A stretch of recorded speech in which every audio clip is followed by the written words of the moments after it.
Ashton TV, joined by manager Steve Cunningham after the 5-1 victory at Hurst Cross against Hebburn Town. Gaffer, we're back to winning ways.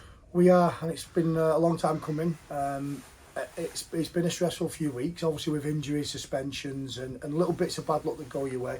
We had it last year. We went on a really good run last year, didn't we, before the playoffs, and then we hit a bit of bad form with injuries and stuff with 4 games to go and missed out on the last day. And it just felt like that was happening, but this time round just was a little bit different because we've actually played quite well in a lot of the games, in patches. I think sometimes people get a bit too carried away and over-egg it in terms of the result versus the performance, like we saw last week against Leek. But today, I thought for the first 10 minutes we were outstanding and we go 1-0 down, and it was just bizarre because I thought we was excellent. And I think what it does show is in the run that we've had and the results that have gone against us, and we've had certain people dogging us on every social media post and every interview we could possibly actually do.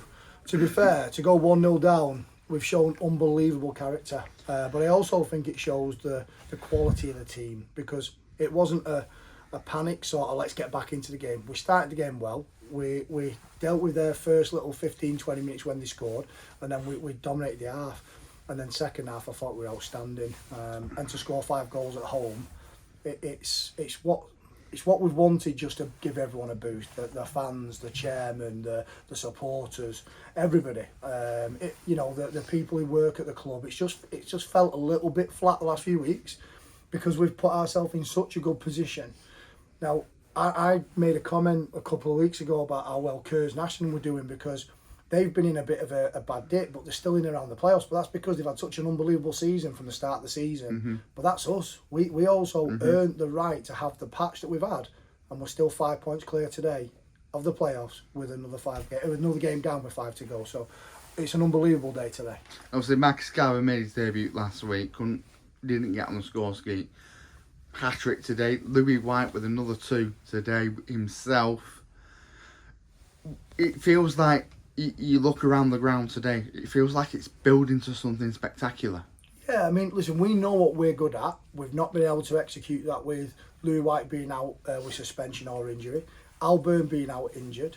Obviously, the inclusion of Marcus Carver now gives a different dimension. That's no slur on the lads before, because if you look at Gilly, he scored 15 goals this season. 15. Tom Denton's won us 12 points this season. I'll always state that fact.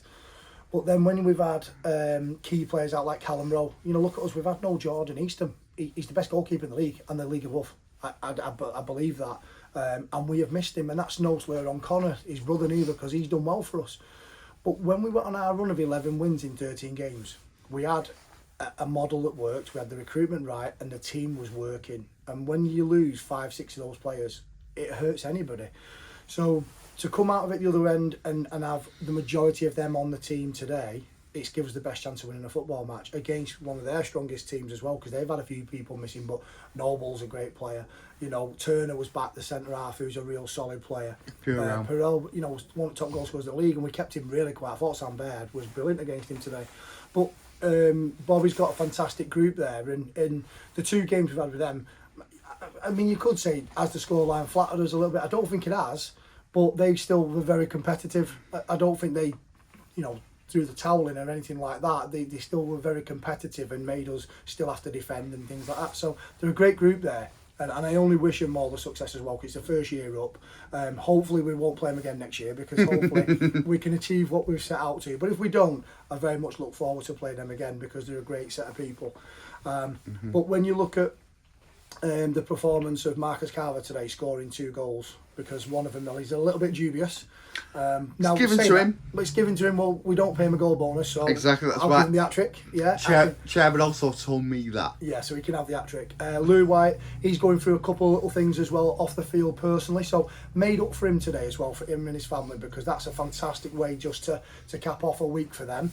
And just performances all round. I thought Luke Burke did a bit of a speech before we came out today, before the game, and it was unreal. He read something that he's seen, and it really got everybody going, and that's what a captain should do. But what he doesn't do is just talk the game. He plays the game, and when you see someone like him getting battered, bruised, throwing himself in, people shouting, he's got to come off. He went and won another tackle with his head.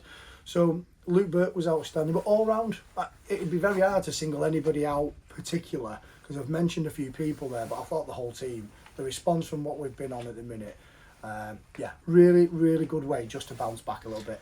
And basically the way, next Saturday, another full week in training, another 2 time with contact time with the lads. Obviously, once again, basically down there fighting for their lives in the pitch in the Northern Premier League. Time to go down there, plastic pitch, which we've had a great success on this season. We know what we're getting. Go down there and perform. Yeah, well, we didn't have success last week on it against League 3-1. No, we didn't. But that was 2 penalties that I don't think were, and I think Josh knows he's got away with one there, but I'm not joking, Josh, because they were excellent last week, League. But that was one of the only bad pitches that we played on in terms of performance versus the pitch that we think suits us. But yeah, Baseford are struggling in terms of where they are in the league, but they've brought a lot of players in of late. A load of changes going on behind the scenes. Again, another fantastic football club. We got on really well with their chairman and their fans. We've always had a good trip there. But what we won't do is get carried away. You know, we've been in a bit of a slum, we've been in a bad place, and now we're not going to think, right, we're now automatically going to make them playoffs. What we have done is give ourselves the very best chance to have the start of a new week with a smile on our face. We can go into training on Tuesday with a fresh impetus. We've got a couple of injuries from today. We'll nurse them. We'll plan and prepare like we did. We'll go to Baseford, and hopefully we just keep looking after ourselves, because all the results have gone against us again today. Everyone's won, so it just shows the quality of the league and the performances that are there from everybody who's fighting for a playoff place. Ilkeston, Stockton, ourselves, you know, guys who have scored late on, Worksop are doing really well. So it's a really tight league, but all we can do is take care of ourselves, and next week we'll do everything that we can to try and get the best chance of getting 3 points.